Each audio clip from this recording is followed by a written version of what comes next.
పుష్టిన పుష్పమా అగాధలోయలో దాగిన పద్మమా ప్రియ సంగమా ప్రియ సంగమా ప్రియ సంగమా ప్రియ సంగమా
హల్లెలూయా.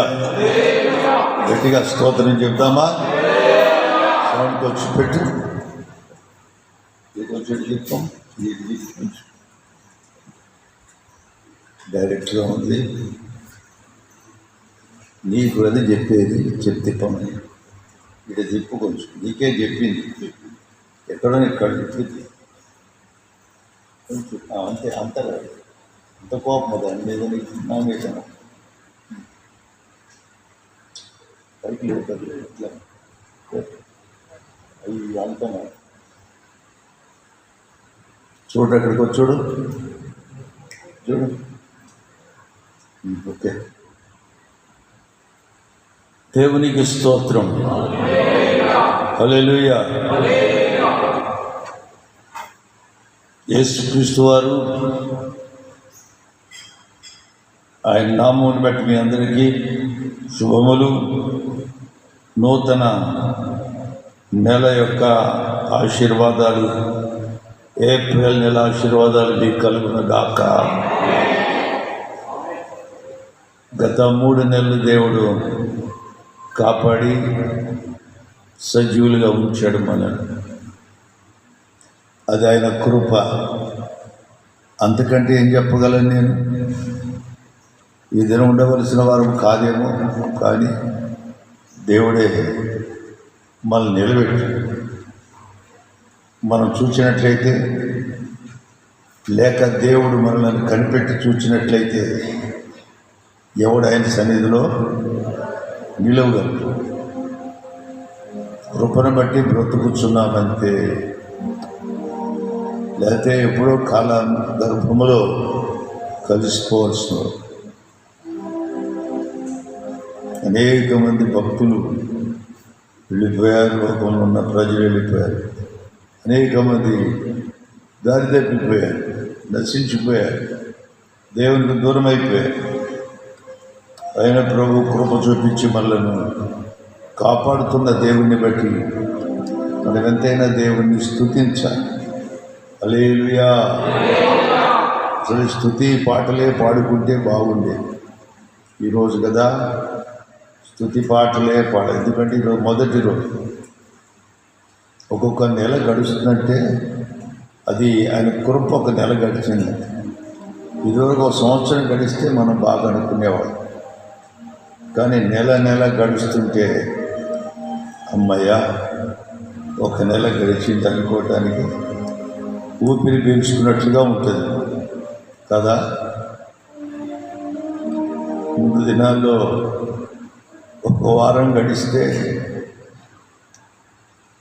కష్టతరంగా ఒక వారం గడిచింది అనుకుంటాం.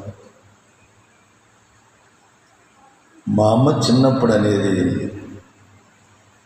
దినగండం, మీకు గుర్తుందా? దినగండం, దినగండం 100 ఏళ్ళ ఆయుష్. ఎప్పుడు పలిగింది మా అమ్మ? నేను చిన్నప్పుడు అని పలుకుతూ ఉండేవాడు. దినగండం, దినగండం 100 అంటే 100 ఏళ్ళు గడిచినట్టు మాకు దినం గడిచి. అప్పట్లోనే అట్లా ఉందంటే ఇప్పుడు అసలు రెక్లెస్, కేర్లెస్, ప్రజలకి లెక్క లేదు. దేవుడు అంటే భయం పోయింది, వాక్యం అంటే భయం లేదు కదా. అంటే ఒకటి వాక్యం బోధించే వాళ్ళు కూడా ఉంటుంది కదా. బోధించే వాళ్ళు సరిగా బోధిస్తే తప్పక వాక్యానుసారంగా జీవించరా అని నేను అంటున్నాను.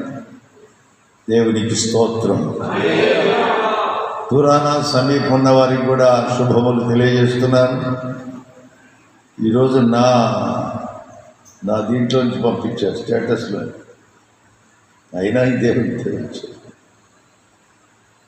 ఎవడుంది ఐ లైక్ యువర్ స్టేటస్ అని రాయటం వెళ్తాను. లైక్ యువర్ స్టేటస్, లైక్ ఎందుకు లైక్ చేసేది? వచ్చి దేవుని మందిరం కనబడితే లైకింగ్. దేవుని సంధి రాకుండా లైక్డ్ అంటే ప్రయోజనం. లైక్డ్ ఇంకా 3 more లైక్డ్ అంటాడు, 4 more లైక్డ్ అంటాడు. ఏమి లైక్ ఏమి తెలియదు. ఈరోజు వాక్యం ఏంటి క్యాలెండర్లో? వీళ్ళకి ఒక క్యాలెండర్ తర్వాత ఇవ్వండి ఈ అక్కోళ్ళకి. 2వ దినవృత్తాంతముల గ్రంథము 1వ అధ్యాయము 12వ వచనం. 1వ అధ్యాయము 12వ వచనం. కాబట్టి జ్ఞానమును తెలివియు నీకు ఇయ్యబడును, నీకన్నా ముందుగానున్న రాజులకైనను నీ తరువాత వచ్చు రాజులకైనను కలగని ఐశ్వర్యమును సొమ్మును ఘనతను నీకిచ్చెదను అని చెప్పెను.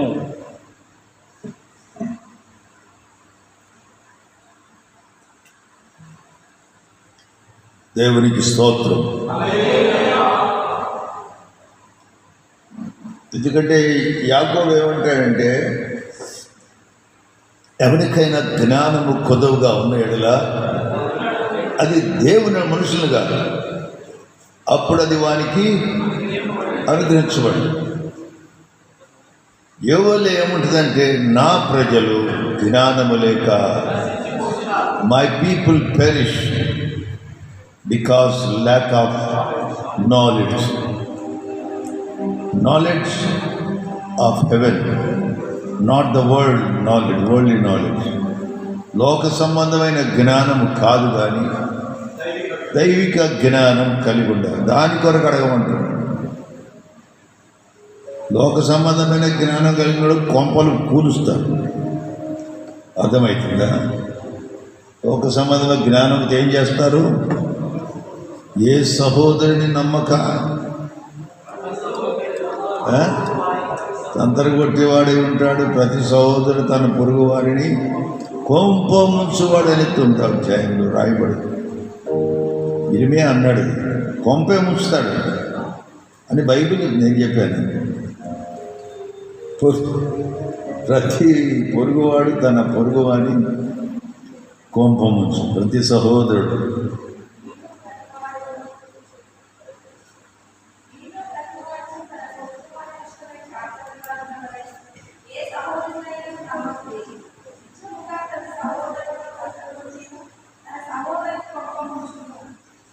అది అవసరం లేదు, కానీ మనకి చెప్పుకున్న ఊరికంతే. ఈ సబ్జెక్ట్కి అవసరం లేదు.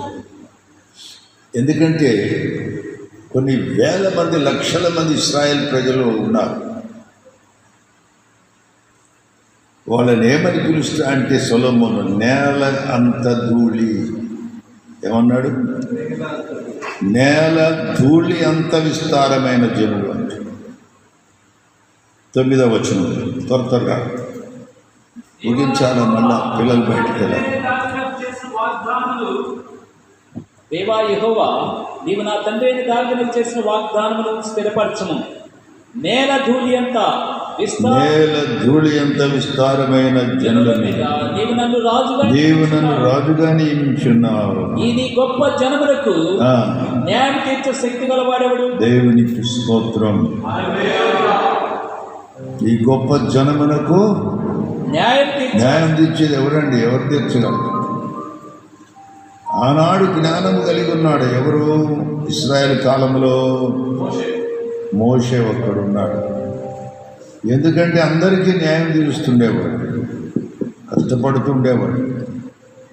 అప్పుడు గొడవలు ఉండే, ఇళ్లలో మనకు తెలిసిపోవు, ఇబ్బందులు ఉండేవి, కోర్టు కేసులు ఉండేవి. అప్పుడు కూడా సుప్రీం కోర్టు ఎవరంటే మోషే, సబ్ కోర్టులేమో శతాధిపతులు, దశాధిపతులు, పంచదశాధిపతులు మొదలైనవి. కనుక ముఖ్యమైనటువంటి కేసులు మాత్రం మోషే దగ్గర న్యాయం తీర్చేవు. ఈ మాట ఉంది. అయితే ఇక్కడ ఏమంటే